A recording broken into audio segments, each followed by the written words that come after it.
এমন অবস্থা আসবে পৃথিবীতে গায়ক গায়িকা, নায়ক নায়িকা, বাদ্যযন্ত্র এগুলোর দাম বেড়ে যাবে। আমার ঠিক তো কইছে একজনে। বাংলাদেশে একটা নতুন সিনেমা আসছে, এক পাগলের কাছ থেকে গিয়ে সাক্ষাৎকার নিচ্ছে, কেমন দেখলা? কয় আমি সিনেমা হলের ভিতরে বৈশা নফল নামাজ পড়ছি। আফা হুকমাল জাহিলিয়াতি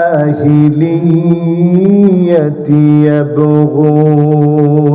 ও নবী, এত কিছুর পরে লোকেরা কি আবার জাহিলিয়াতের দিকে চলে যাবে? আজ আমি আপনাদেরকে প্রশ্ন করি, এত বছর জুলুমের শিকার হওয়ার পরে এখনো যারা চায়ের দোকানে বসে বলেন আগেই ভালো ছিল, আল্লাহ বলতেছেন এত কিছুর পরে কি তারা জাহিলিয়াতের দিকে যাবে? আপনি কোন দিকে গেছেন? এরপরে আল্লাহ রাব্বুল আলামিন বলেন, ওমান আহসানু মিনাল্লাহি হুকমা। আল্লাহর হুকুমের চাইতে সুন্দরতম আর কোন হুকুম হতে পারে না। কি ঠিক? জোরে কর। সবাই কর নাই, একটু মহব্বত নিয়ে কর, বলেন আল্লাহু আকবার।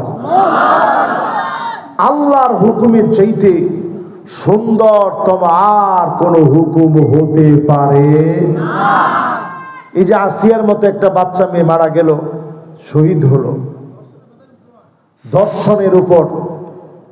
যদি শুধু কোরআনের আয়াতটা এস্টাবলিশ করা হয়, আমি তো কোরআন হাতে নিয়ে কসম করে বলতে পারি, জিরুর কোঠায় যদিও দর্শন না পৌঁছায়, 1 বছরের ব্যবধানে আল্লাহর কোরআন এস্টাবলিশ হলে মাইনাসের কোটায় দর্শন পৌঁছায় যাবে। দর্শনকারীকে বাংলাদেশে খুঁজে পাওয়া যাবে না 1 বছরের ভিতরে মাইনাসের কোটায় পৌঁছায় যাবে। 2-3 বছর যদি স্টে করতে পারে, জিরুর কোঠায় পৌঁছায় যাবে, জিরুর কোঠায়, যদি আল্লাহর কোরআন স্টাবল করা যায়। এরপরে আল্লাহ রাব্বুল আলামিন বলেন, লিকাওমি ইউকিনুন। সবাই বুঝবে না, প্রবল বিশ্বাসী যারা হবে, কোরআনের দিকে যারা আসবে, এমন লোকদেরকে দিয়ে যিনি অল্প সংখ্যা দিয়ে বিজয় দিয়ে দিবেন, তিনি কি? আমরা কত নাম্বার বলতেছিলাম খেলাছে? 12 পরে বলছিলাম বড় বড় নেতা হবে দুশ্চরিত্র লম্পট, এটা 13 নাম্বার। কত? না না না, আরে না, সুবহানাল্লাহ, এটাই 12 নাম্বার। এটা কত? হ্যাঁ 12, ঠিক আছে। এই জন্য আমি মিলাইতে পারতেছিলাম না যে কিরে বস্তু লাস্টে ভুলে গেছি। তাহলে আমরা 12 নাম্বার পর্যন্ত আসছি। কত নাম্বার? 13 নাম্বারে জহারাতিল কাইনাতুল মাআজিফ। এমন অবস্থা আসবে পৃথিবীতে গায়ক গায়িকা, নায়ক নায়িকা, বাদ্যযন্ত্র এগুলোর দাম বেড়ে যাবে। আমার ঠিক তো কইছে একজনে। বাংলাদেশে একটা নতুন সিনেমা আসছে, এক পাগলের কাছ থেকে গিয়ে সাক্ষাৎকার নিচ্ছে, কেমন দেখলা?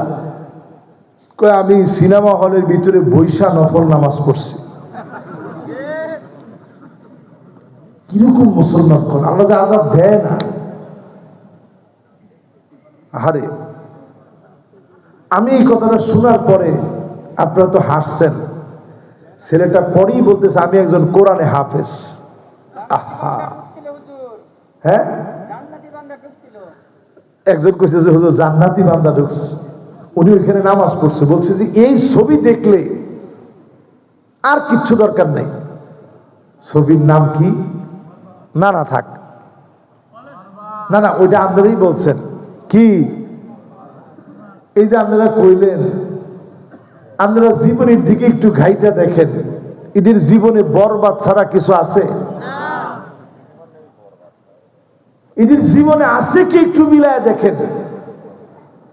বিয়ে করছে, সন্তান হওয়ার পরে মানুষ বাপরে খুঁজে দিতে হইল, বাপকে সাওয়াবেন। আরে মুসলমান, এদেরকে আপনারা বানাইছেন সুপারস্টার, এরা নাকি সুপারস্টার। মুসলমান কোথায় যাচ্ছি আমরা বলেন? চিন্তা করেন, সেই ছেলে হাফেজে কোরআন, সে বলতেছে আমি ওইখানে সিনেমা হলে বসে আমি নফল নামাজ পড়তেছি, ছবি এত সুন্দর হয় কেমনে? তা আপনি এরপরেও চিন্তা করতেছেন যে আল্লাহ আপনার এত দয়া, আপনি কেমনে আমাকে মারবেন, কেমনে আযাব দিবেন, কেমনে ভূমিকম্প দিবেন। ধারণা করা হচ্ছে ভূতত্ত্ববিদদের তথ্য মতে বাংলাদেশে যে ভূমিকম্প হবে, ঢাকার ভিতরে যদি আঘাত হানে 100 বছরে বাংলাদেশ এই ক্ষতি কোনোভাবে ওভারকাম করতে পারবে না। 100 বছরে 39 বার ভূমিকম্প হয়েছে, মাত্রাটা বেশি হয় না, টের পান নাই তো আপনি?